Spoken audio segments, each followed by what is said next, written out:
Some new information here on your Tuesday night in the Western Pacific. I'm meteorologist Robert Spetta. We, of course, continue to monitor this area of convection, which could potentially become tropical depression or rain. Now, as always, we want to keep what we're seeing out here in perspective and also give you a good idea of what the long-range guidance is showing, because some of the models have backed off a bit on this area, but at the same time, we are seeing for the first time actually some pretty real clear circulation on satellite imagery.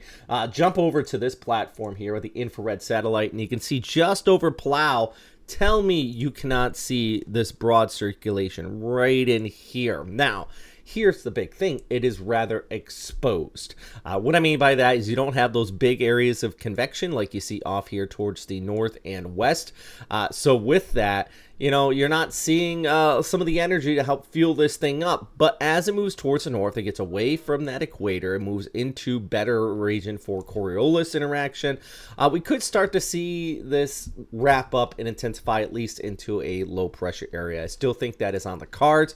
You can see here on the different model runs from the ECMWF and the GFS. But as far as its max intensity, more than likely, and this is what I've been saying for about 4 or 5 days now, that it would probably stay a weaker area, kind of come like this and run across the Philippines. Now, on that note, there is another area behind it that the GFS is picking up on, which is completely separate. You have the first low coming across right there. They have another low south and east of Guam within that convection out in that area that could recurve and kick off towards the north. So there's a few things going on here, but as far as there's the other convection I was talking about south of Guam.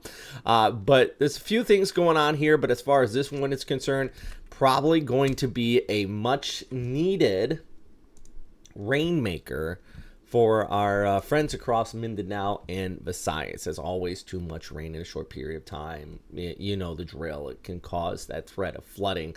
But in general, not anticipating a full-on typhoon with this, but maybe a low-pressure area. Like, I see a lot of people claiming fake news on this, and at no point did I say that I expected this to become a typhoon. I said it was a possibility, but my key thing with this, and I've been drawn out for a while now, is anticipating that this would probably be a low pressure area, tropical depression max, running across Mindanao or southeastern Visayas, bringing, you know, locally heavy rain. And you see here that broad low center just off of the northeast coast of Siargao heading into the weekend. It's probably going to be kind of a messy weekend out there.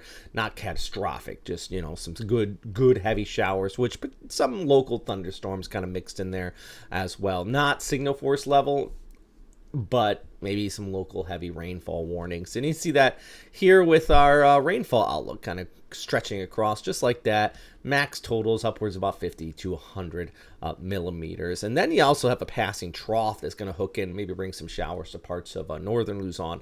But before the arrival of any storm, know your information through official sources. I am not an official source by any means. Always like to stress that. Here's another look here with this area kind of coming in from the south and east, but I really want you to pay attention to that trough as well coming in out of China. That could help interact and kind of squeeze and pull some of that moisture across the Cagayan Valley heading into the weekend. So good portion of Luzon even can see some scattered showers. So it's a little mix for everybody. Rain down towards the south, kicking off towards the north. Yeah, it's a little mix of preset for everybody out there. So yeah, we're gonna keep an eye on this.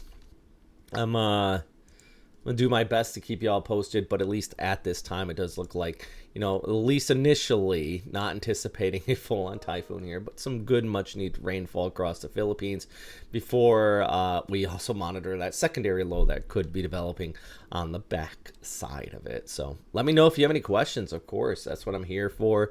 Keep you guys posted as best I can here at Western Pacific Weather.